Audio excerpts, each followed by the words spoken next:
With contemporary art, it's sometimes hard to tell what's for real and what's a joke. He leaves his mark in a very casual way. He's commenting on the works around him. One man's art can be another's poison.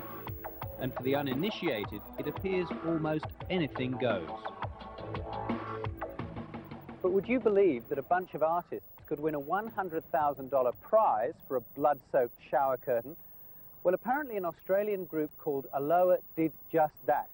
So we decided to track down them and their gruesome masterpiece. Our only lead, a glowing write-up in an international art magazine. Surely one of the largest art galleries in the country would know something about Aloha and their work. Have you ever seen this work before? No. Or do you know anything about it? No. Never heard of Aloha? I've never heard of Aloha. Well, it seems to have won a $100,000 Well, all grist to his curtain if he's won $100,000. I have to tell you that I wouldn't give you tuppence for it, let alone $100,000. Our suspicions were further aroused when no one else knew anything about Aloha either. Not the gurus of the contemporary art world. I don't know about that particular group, no. Nor the young guns of the Sydney art scene. Have you ever heard of this group called Aloha? No, I'm sorry, I haven't, no. Any of you? You Yes, know a bit about modern art, don't you? I know quite a lot about modern art, but never... You've never seen the shower curtain? The shower curtain, no. Aloha began to look like frauds, involved in a gigantic con trick or an elaborate hoax.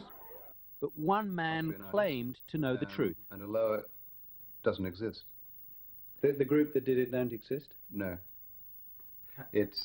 They supposedly were a group based in Brisbane, but they're a fictitious group. Who's behind this hoax? Well, he's rather an elusive character, and you'll have to go to Hobart to find that out. Fortunately, Hobart's a small place, so it wasn't hard to track down our man. We discovered his name is Peter Hill, seemingly an innocent art lecturer at the University of Tasmania. Initially, attempts to contact him proved fruitless, until we gave chase. Mr. Hill, can you tell us who Aloha are? No comment. No, this group Aloha, are you responsible for them in any sense? What sort of... Eventually, Peter Hill agreed to come clean at an exclusive interview in his office. Are you responsible for this? Yes, I am. My name's Peter Hill. I teach here at the Centre for the Arts in Hobart, and it's part of a much bigger project, almost like a hoax, the Museum of Contemporary Ideas. Isn't this a con? No. For me, it is an artwork, and that artwork itself reflects both the serious and the absurd side of the contemporary art world. Bit by bit, the extraordinary tale emerged about how a solitary art teacher has led the world's art community down the garden path, and the shower curtains just for starters. It's all part of a much larger ruse called the Museum of Contemporary Ideas. Peter Hill would have you think it's a temple of culture in Manhattan. Don't believe a word of it. The truth is, the museum only exists on paper. But that didn't stop one of Germany's leading art editors printing the bogus press release. As a result of this was discussed widely across Germany as being the biggest new museum in the world, and Dr. Wolfgang Max Faust was asked to chair a meeting of German industrialists and gallery curators to try and see if it would be possible to set up a museum in Frankfurt. I'm here to give a lecture about the Museum of Contemporary Ideas in New York. As well as mail-outs, Peter Hill dons his disguise as a museum official to give sham lectures to art lovers.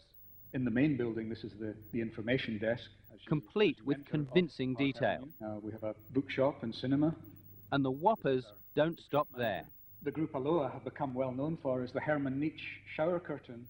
You see, there is no Aloha, no museum, and certainly no $100,000 prize. So what's it all for? If I am trying to hoax anyone, or if I get pleasure in that aspect, it's really from hoaxing the people at the top end of the art world, say the magazine editors or the museum directors. But Peter Hill doesn't just write and talk about fictional art. The more ridiculous ideas I come up with, the more likely they seem to happen in real life. He also creates hoax exhibitions. This, I suppose, is the real Museum of Contemporary Ideas, and where all the fictional and fabricated artworks themselves are made.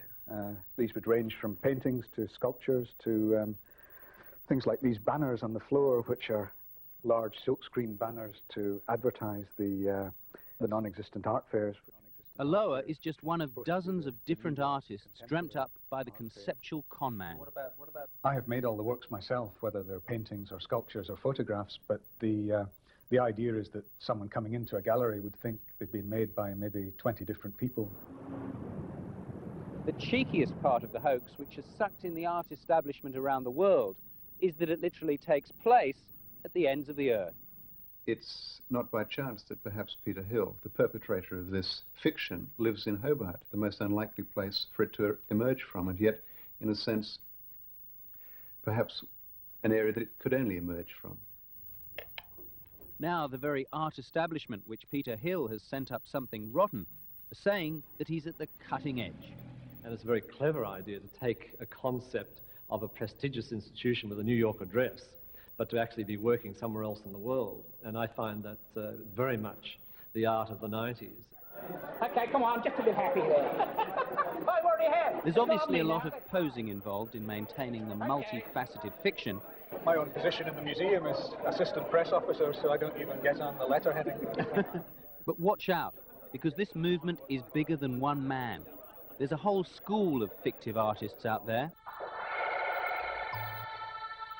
It might be art for art's sake, but will the public get the joke? Possibly. I think the public are more aware than many people give them credit for in terms of forming their own opinions about contemporary art. Is this life imitating art or the other way around? That I'm not sure of. I think it's art imitating art.